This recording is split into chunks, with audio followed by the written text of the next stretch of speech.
10 साल के बाद जब शेयर्स क्लेम नहीं होते हैं तो 10 साल के बाद वो गवर्नमेंट फंड में जाते हैं। शेयर समाधान सिर्फ एक ही कंपनी था जिसको सब कुछ मालूम था कि पहले ये करना पड़ेगा, फिर ये आखिर में मिलेगा। बिसाइड्स द शेयर्स, उन लोगों ने मेरा जो डिविडेंड भी, अनपेड डिविडेंड जो भी था, वो भी मुझे दिलवाया। 10% से काफी कम परसेंटेज पे अग्रीमेंट किया। बाकी के जो एजेंट्स वगैरह थे वो लोग 50% लेना चाहते थे आह, मुझसे। Okay okay. बाकी के एजेंट्स ने बोनस शेयर्स के बारे में कुछ बात नहीं किया। तो मुझे लगता है वो लोग वो बोनस शेयर्स अपने ही पास रखते।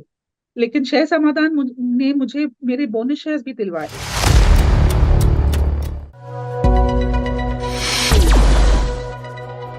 देखिए, अगर आप अपने आप को फाइनेंशियल एडवाइजर मानते हैं, आप अपने आप को फाइनेंशियल एडवाइजर कहते हैं, तो अपने कस्टमर के फाइनेंस को 360 डिग्री मैनेज करना ये आपकी रिस्पॉन्सिबिलिटी हो जाती है।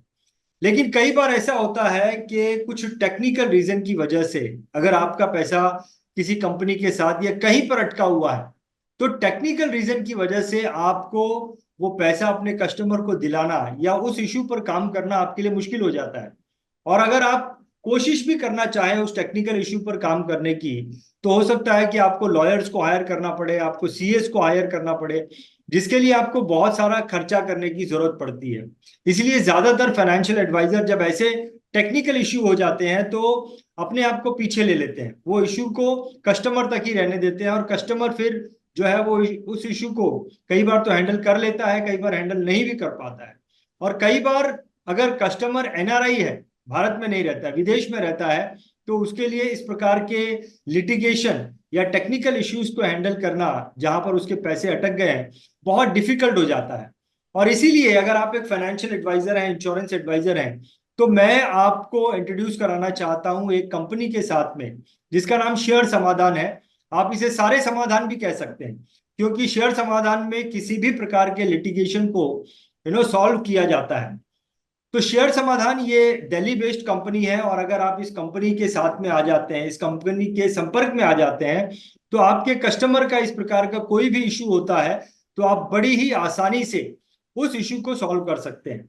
मैं आपको शेयर समाधान कंपनी के एक कस्टमर से मिलाना चाहूंगा जिनका नाम मिस सैंड्रा फर्नांडिस है। ये एक एनआरआई है, वैसे तो भारतीय है लेकिन अभी विदेश में काम करती है। मैं इनसे आपको मिलाना चाहूंगा, और कैसे शेयर समाधान के द्वारा इनका लिटिगेशन, इनका एक टेक्निकल इश्यू जो है वो आसानी से सॉल्व हो गया। इससे उनसे मिलते हैं, और उनका ये जो एक्सपीरियंस रहा उस एक्सपीरियंस के द्वारा हम ये समझते हैं कि कैसे शेयर समाधान ये कंपनी एक फाइनेंशियल एडवाइजर, इंश्योरेंस एडवाइजर के लिए बहुत ही ज्यादा काम की है। So miss Sandra, I welcome you in BITV. BITV में आपका बहुत बहुत स्वागत है सेंड्रा जी। शुक्रिया, शुक्रिया। सो सेंड्रा, आप हमें बता सकती हैं, आपने शेयर समाधान के साथ में आपका कुछ टेक्निकल इशू हुआ था, तो वो टेक्निकल इशू क्या था, कैसे, क्या प्रॉब्लम था जिसके वजह से आपको शेयर समाधान को अप्रोच करना पड़ा?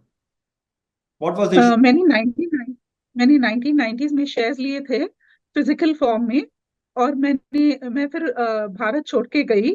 और फिर उसके बाद मैंने डीमैट नहीं करवाया शेयर्स का। और बहुत सालों बाद, लगभग 2019 में पता चला कि इन शेयर्स का काफी वैल्यू है। तो तभी डीमैट करने के लिए मैंने शेयर समाधान के साथ कांटेक्ट किया। नहीं तो आपने, आपको पता चला इसका आपके शेयर्स की वैल्यू काफी अच्छी है, तो हाँ, आपने आपने डायरेक्ट ही कोशिश नहीं की कि आपका पैसा जो है वो डिमेटलाइज हो जाए? आपने खुद कोशिश? मैंने बहुत ट्राई किया। मैंने एजेंट्स को, सीए के साथ बात किया, फिर कार्वी कंसल्टेंट्स के साथ भी कम्युनिकेशन की। फिर स्टॉक नहीं, एक्सचेंज लेकिन वो वाले आपको लोगों सीएस को अप्रोच करना क्यों पड़ा? वो डायरेक्टली नहीं हो रहा था? डायरेक्टली नहीं हो रहा था वो, आपके एंड मैंने से जब नहीं हो चेक रहा था? किया नहीं, मैंने जब चेक किया तो काफी लंबा प्रोसीजर है शेयर्स वापस लाने के लिए आईपीएफ से। क्योंकि 10 साल के बाद जब शेयर्स क्लेम नहीं होते हैं तो 10 साल के बाद वो गवर्नमेंट फंड में जाते हैं, तो वापस लेने के लिए काफी कुछ प्रोसीजर्स हैं। जो किसी को पता नहीं था अच्छा, अगर ठीक 10 से। साल तक आप उसमें कुछ ट्रांजेक्शन नहीं करती हैं, आपने शेयर बाय करके हाँ रखा है, 10 साल तक आपने कोई ट्रांजेक्शन नहीं किया, तो वो गवर्नमेंट फंड में चला जाता है। हाँ, फिर डीमैट नहीं आपका किया इसलिए। हाँ जी। डीमैट नहीं किया इसलिए गवर्नमेंट फंड में गया। हाँ, डीमैट नहीं किया इसलिए गवर्नमेंट में फंड में चला गया, तो अब उसे वापस रिकवर करना आपके लिए आसान नहीं था। हाँ हाँ, मैंने बहुत कुछ ट्राई किया पहले, लेकिन कुछ नहीं हुआ काम। मतलब खुद से ट्राई किया आपने, डायरेक्ट कंपनीज को हाँ अप्रोच किया? अच्छा। हाँ, ओके ओके। तो फिर आप शेयर समाधान तक कैसे पहुंची आप? एक्चुअली मैंने बहुत गूगल पे सर्च किया, फिर लोगों के साथ बात किया, लेकिन अल्टीमेटली गूगल के रिव्यूज के ऊपर मैंने शेयर समाधान को सिलेक्ट किया। और वो लोग बहुत प्रोफेशनल थे। स्टार्ट में ही अग्रीमेंट साइन करवाया, उसमें क्लियरली उनके फीस लिखे थे, और वो भी लिखा था कि सिर्फ शेयर्स वापस मिलने पर आपको पे करना पड़ेगा। इनिशियली में बहुत कम छोटा डिपॉजिट लिया उन लोगों ने, लेकिन ज्यादातर फीस उन लोगों ने मेरे अकाउंट में शेयर्स आने के बाद ही लिया। अच्छा, तो तो आपको रिस्क क्या कम लगता था। है, आपको क्या लगता है कि अगर आप शेयर समाधान को अप्रोच आपने किया, तो शेयर समाधान का आपको एक्सपीरियंस मिला है, और अगर आप किसी हाँ, दूसरे प्रोफेशनल को हायर करती, कोई कोई लॉयर को हायर करती या सीए को हायर करती, तो इन दोनों के इसमें आपको क्या लगता है कि कन्वीनियंसी आपको क्या ज्यादा शेयर समाधान में दिखी, जो आपको वहां पर शायद आपको देखने नहीं मिलती? आपको क्या लगता है? शेयर समाधान में उनको वेरी क्लियरली मालूम था कि क्या स्टेप्स लेने पड़ेंगे, कहाँ लेने पड़ेंगे, किसको देना पड़ेगा पेपर, वो सब कुछ उनको पता था।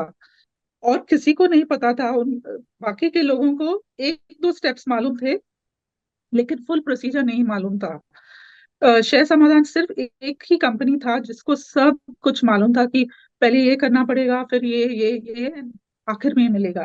तो बहुत कुछ क्लैरिटी मिला कि क्या करना चाहिए, कैसे करना चाहिए, कितना टाइम लगेगा, सब कुछ वेरी क्लियर था इसलिए। कब की बात है ये सेंड्रा? कौन से समय की बात है ये? कब मैंने आपने शेयर समझ 2019 में 2000? 2019 में शेयर समाधान के साथ बातचीत शुरू की। कोविड के कारण थोड़ा डिले हो गया मेरा प्रोसीजर, नहीं तो मे बी 1.5 साल लगता वापस शेयर्स मिलने के लिए, लेकिन आखिर में लगभग 3 साल लगे, मेनली कोविड के कारण। तो 1990 में आपने शेयर खरीदे थे उसको आपने अराउंड 95 में लिए थे शेयर्स। 95 में आपने शेयर लिए थे, और उसको 2019 में जाकर आपने जो है, तो डेफिनेटली इतने हाँ साल हो गए फिजिकल फॉर्म में थे, तो फिर आपको हाँ काफी सारी दिक्कतें आई। ओके। हाँ। तो एक और तो एक चीज और है। भी अच्छी बात है कि बिसाइड्स द शेयर्स उन लोगों ने मेरा जो डिविडेंड भी, अनपेड डिविडेंड जो भी था, वो भी मुझे दिलवाया। डिविडेंड भी आपको दे रहा है, बहुत बढ़िया बहुत बढ़िया। हाँ बहुत बढ़िया। तो एक तो चीज है कि आपको शेयर समाधान में आपने एक चीज देखी कि उन्हें ये वो इस काम को बहुत अच्छी तरीके से जानते हैं। अगर किसी का हाँ पैसा फिजिकल फॉर्मेट में है और उसे डीमेटलाइज करना है, तो इस काम को वो बहुत अच्छे से जानते हैं, और उन्होंने स्टेप बाय स्टेप इस काम को कर दिया। एक तो ये चीज है, यहाँ पर आपको हाँ शेयर समाधान जो है वो आपको ठीक लगे, अच्छे लगे कंपेयर टू अदर। दूसरी चीज है कि आपने जो उनके साथ में जो आपको जो उनको रेम्युनरेशन देना था, अगर इस चीज को दूसरी कंपनीज के साथ में कंपेयर करें, या दूसरे लॉयर्स के साथ में, दूसरी कंपनी कंपनी के साथ में कंपेयर करें, तो आपको क्या डिफरेंस नजर आता है, क्या कन्वीनियंसी नजर आती है? एक्चुअली शेयर समाधान का जो रेट था वो बहुत अच्छा था। उन लोगों ने 10% से कम, मैं नहीं बताना चाहती हूँ एग्जैक्ट परसेंटेज, लेकिन 10% से काफी कम परसेंटेज पे अग्रीमेंट किया। बाकी के जो एजेंट्स वगैरह थे वो लोग 50% लेना चाहते थे आह, मुझसे। Okay okay. या तो दूसरे एजेंट्स जो है वो आपको अराउंड 50% तक चार्ज मांग रहे थे, लेकिन यहाँ पर आपको 10% से भी कम। हाँ, हाँ और आपको इनिशियली कुछ पैसा उनको देना पड़ा? हाँ, जो छोटा सा डिपॉजिट देना पड़ा। अच्छा I think it was about 20% अंदाज से अच्छा, वो जो ऑफ द दस फी। परसेंट है अमाउंट जो उनका फीस था, उसका 20% हाँ आपने फीस दिया। हाँ हाँ जो एक्चुअल उनका फीस था उसका 20% आपने इनिशियली पे किया। हाँ हाँ, क्या ये करेक्ट। बाहर भी ऐसा ही होता है, जैसे जहां पर आप 50% मांगते हैं वहां पर भी ऐसा ही होता है, या वहां पर कुछ अलग होता है सिस्टम? मुझे कुछ पता नहीं, अच्छा, वो उनका लोग कब फी लेते। वो लोग कह रहे थे कि वो फी भरने की जरूरत नहीं, सीधा वो आधा शेयर ले आधा ले शेयर ले जाएंगे। 50%। एक और लग रहा था कि मेरे जो शेयर्स थे, उसके ऊपर बोनस शेयर्स भी थे। और बाकी के एजेंट्स ने बोनस शेयर्स के बारे में कुछ बात नहीं किया। तो मुझे लगता है वो लोग वो बोनस शेयर्स अपने ही पास रखते। लेकिन शेयर समाधान ने मुझे मेरे बोनस शेयर्स भी दिलवाए। तो आपको अगर ओवरऑल अगर देखा जाए तो आपको शेयर समाधान के काम में बहुत ट्रांसपेरेंसी नजर आई है, इतना तो समझ में आता है आपकी बातों। हाँ यू आर हाँ, हैप्पी विद बहुत दिस सर्विसेज? प्रोफेशनल भी थे। करेक्ट। बहुत प्रोफेशनल थे। बहुत बढ़िया, बहुत बढ़िया। एक चीज और जानना चाहता हूँ सेंड्रा मैं आपसे, कि आप तो हाँ एनआरआई हैं, आप विदेश में रहती हैं। अगर ऐसा ही कोई हाँ इशू किसी भारत में रहने वाले व्यक्ति को होता, तो आपको क्या लगता है कि हाँ जिस प्रकार के ट्रबल इस काम को करने में हाँ होते हैं, जो एक्शंस लेने पड़ते हैं, क्या वो सेम ही होंगे अगर भारतीय व्यक्ति को के साथ में ऐसा कोई चीज हुआ है, या अगर एनआरआई है, अगर विदेश में है, तो तकलीफें थोड़ी बढ़ हाँ। जाती है, काम थोड़ा बढ़ जाता है, टेंशन थोड़ी बढ़ जाती है, या सिमिलैरिटी होती है? तो एक बार काम दे दिया तो? काफी काफी सिमिलैरिटी है, लेकिन कुछ डॉक्यूमेंट्स प्रेजेंट करने में थोड़ा और मुश्किल है एनआरआई के लिए। क्योंकि फॉर एग्जांपल शेयर का, आई मीन, चेक का कॉपी, ब्लैंक कॉपी भेजना पड़ा। फिर सब आईडीज, आधार कार्ड, पैन कार्ड, अगर एनआरआई के पास ये डॉक्यूमेंट्स है नहीं तो वो भी प्रॉब्लम हो सकता है। अगर डीमैट अकाउंट नहीं है तो वो भी खोलने में एनआरआई के लिए थोड़ा प्रॉब्लम है। लेकिन बाकी की चीजों में तो कुछ फर्क नहीं। तो आपका जितना भी ये काम था सब आपको इंडिया में आने की जरूरत नहीं पड़ी वहीं से हो गया? मैं नहीं आई क्योंकि मेरे पास सब डॉक्यूमेंट्स थे मेरे पास। और मेरे फैमिली जो इंडिया में थे उन लोगों ने भी थोड़ा मदद करके कुछ डॉक्यूमेंट्स कुरियर किए शेयर समाधान को। सो सेंड्रा, ये जो हम वीडियो बना रहे हैं, ये वीडियो बनाने का मकसद ये है कि कई बार ऐसे आप तो लकी निकली कि आप एक राइट कंपनी तक, राइट व्यक्ति तक आप पहुंच गई, शेयर समाधान तक पहुंच गई। लेकिन कई सारे हाँ लोग जो इंडिया में भी रहते हैं, वो भी जो है हाँ राइट आदमी तक पहुंच नहीं पाते हैं। जैसा कि आपने बताया कि आप शुरुआत में जो है ऐसे व्यक्ति के पास पहुंची जो 50% फीस मांग रहा था, बोनस भी शायद आपको नहीं देता था। तो कई बार क्या हाँ होता है कि लोग गलत जगह पे चले जाते हैं, या फिर राइट आदमी हाँ उनको नहीं मिलता है।